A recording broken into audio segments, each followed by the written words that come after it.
Shark और चारा मछलियाँ। अपने शोध के दौरान एक समुद्री जीवविज्ञानी ने पानी से भरे एक बड़े टैंक में शार्क को डाला। कुछ देर बाद उसने उसमें कुछ चारा मछलियाँ डाल दी। चारा मछलियाँ को देखते ही शार्क तुरंत तैरकर उनकी ओर गई और उन पर हमला कर उन्हें खा लिया। समुद्री जीवविज्ञानी ने कुछ और चारा मछलियों को टैंक में डाली और वे भी तुरंत शार्क का आहार बन गई। अब समुद्री जीवविज्ञानी ने एक कांच का मजबूत पारदर्शी टुकड़ा उस टैंक के बीचों बीच डाल दिया। अब टैंक दो भागों में बढ़ चुका था। एक भाग में शार्क थी, दूसरे भाग में उसने कुछ चारा मछली डाल दी। विभाजक पारदर्शी कांच से शार्क चारा मछलियों को देख सकती थी। चारा मछलियों को देख शार्क फिर उन पर हमला करने के लिए उस ओर तैरी, लेकिन कांच के विभाजन टुकड़े से टकरा कर रह गई। उसने फिर से कोशिश की, लेकिन कांच के टुकड़े के कारण वह चारा मछलियों तक नहीं पहुंच सकी।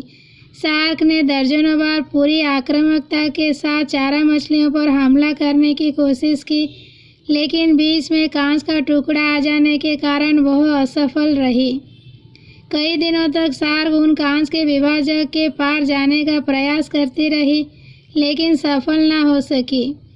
अंततः थक हार कर उसने एक दिन हमला करना छोड़ दिया और टैंक के अपने भाग में रहने लगी। कुछ दिनों बाद समुद्री जीवविज्ञानी ने टैंक से वह कांच का विभाजक हटा दिया, लेकिन शार्क ने कभी उन चारा मछलियों पर हमला नहीं किया, क्योंकि एक काल्पनिक विभाजक उसने दिमाग में बस चुका था और उसने सोच लिया था कि वह उसे पार नहीं कर सकती। सीख: जीवन में असफलता का सामना करते करते कई बार हम अंदर से टूट जाते हैं और हार मान लेते हैं।